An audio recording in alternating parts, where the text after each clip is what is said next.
लोग उसके सिर को बांधने और खींचने के लिए रस्सियों को इस्तेमाल करते हैं। महिला ने उसे छीन लिया और मकान मालिक उसे ले जाने नहीं दिया, लेकिन जमींदार के लोगों ने जो चाबुक मारा उससे सोने की भैंस की पूंछ ही कट गई। सोने की भैंस की केवल जबरनी छीना जा सकता है, क्योंकि भैंस के शरीर पर सोना लाने के लिए जमींदार ने उसका दाह संस्कार करने के लिए आग में फेंक दिया था।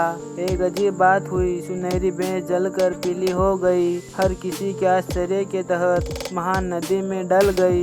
इधर माँ और बेटी को जब पता चला कि सुनहरी भैंस जलकर मर गई, तो उन्होंने उसकी पूंछ का कब्र में दबा दिया, इसकी आत्मा को शांति मिले। लेकिन वो ये नहीं जानते थे कि सुनहरी भैंस मरी नहीं, बल्कि एक बुढ़िया भिखारी में बदल गई और चुकाने के लिए फिर से माँ और बेटी की तलाश कर रही है। माँ ने सोचा कि बुढ़िया मुसीबत में है, इसलिए वो उसे घर ले आई।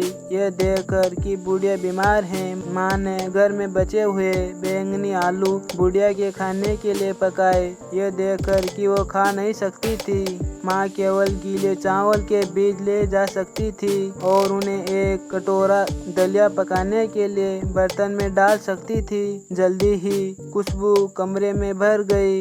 माँ ने दलिया का एक एक टुकड़ा बुढ़िया को पिलाने के लिए खिलाया। यह पता चला कि बुढ़िया औरत उसकी आंखों के सामने दूसरी सुनहरी भैंस बन जाती है। अगले दिन बुढ़िया बिस्तर में उठी और अपने असली रूप में आ गई। 5 रंगों के बादलों में घिरी हुई थी। बुढ़िया ने कहा कि वह उसकी देखभाल के लिए बहुत आभारी है। उसने एक सुनहरा बीज निकाला और माँ और बेटी को दिया।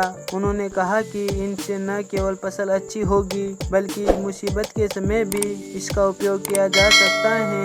इतना कहकर बुढ़िया बादलों में उड़ गई। माँ ने सुनहरी रोशनी बिखेरते हुए सुनहरे बीज को देखा। उसे अपनी आंखों पर विश्वास करने की हिम्मत नहीं हुई। यदि उन्हें सुनहरा बीज मिल जाए तो वह इससे इस वर्ष बहुत सारा भोजन उपजाऊ करेंगे। माँ ने खुशी खुशी उसे सावधानी से टोकरी में रख दिया, परंतु हवा तूफानी थी और अचानक मूसलाधार वर्षा हुई। माँ ने जले हुए बीज का राख को घर के चारों ओर फैला दिया। इसके तहत वो अपने परिवार को सुरक्षित रख सकते हैं। इस समय बारिश तेज होती जा रही थी, नदी का पानी बढ़ रहा था। इतने सारे बांध टूट गए, जानवरों ने अपने रहने का स्थान खो दिया। गांव के सभी घरों में पानी भर गया, सभी लोग बह भी गए हैं, परंतु माँ और बेटी का घर यह एक पहाड़ पर बना है। उन्हें बाढ़ से बचाए, लेकिन यह सब घर के चारों ओर फैले राख के छिलके के कारण हुआ है। माँ विद्वता पूर्वक गाँव वालों को बाढ़ में बहते हुए देखती रही। अचानक उसे सुनहरे बीज की याद आई जो बुढ़िया ने उसे दिया था।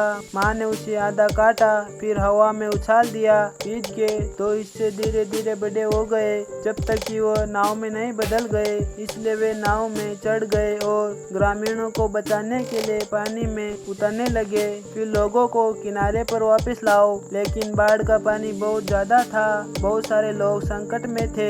उसने बीज से मंत्रों का जाप किया।